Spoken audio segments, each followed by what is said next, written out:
श्री कृष्ण मित्रों, आप सभी का मेरे दिव्य लोक इस चैनल पर स्वागत है।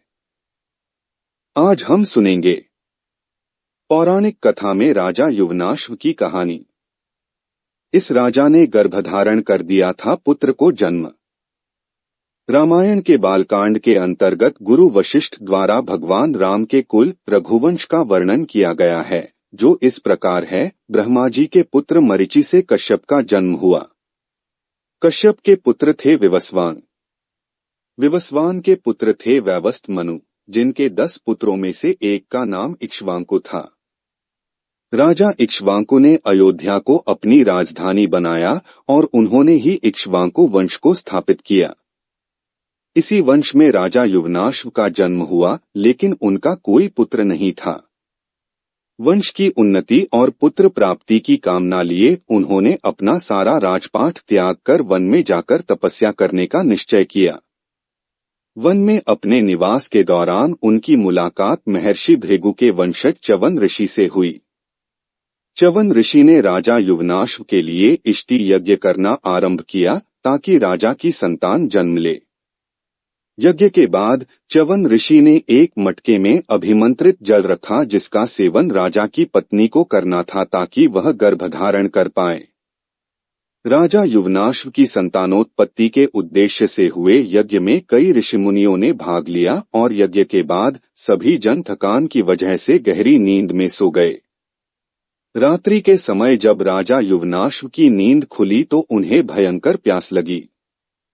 युवनाश्व ने पानी के लिए बहुत आवाज लगाई, लेकिन थकान की वजह से गहरी नींद में सोने की वजह से किसी ने राजा की आवाज नहीं सुनी।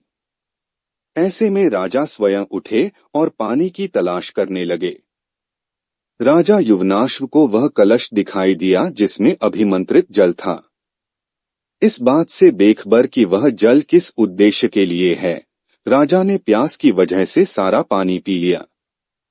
जब इस बात की खबर ऋषि च्यवन को लगी तो उन्होंने राजा से कहा कि उनकी संतान अब उन्हीं के गर्भ से जन्म लेगी।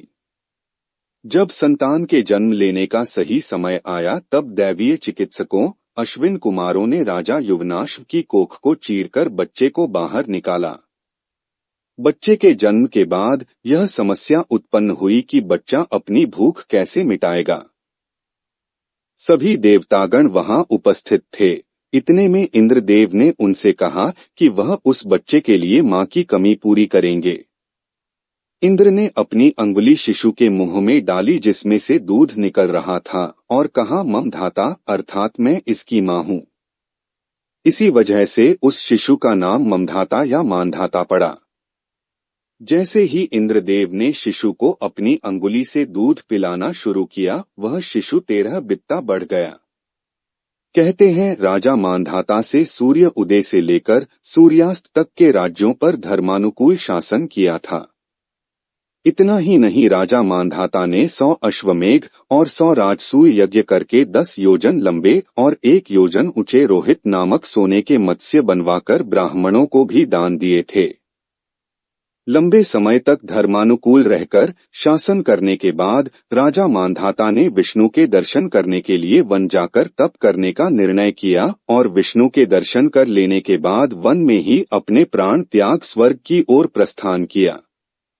इसी तरह से आपको ज्ञान की बातें इस चैनल में सुनने को मिलेंगी, तो इस चैनल को सब्सक्राइब कीजिए। धन्यवाद।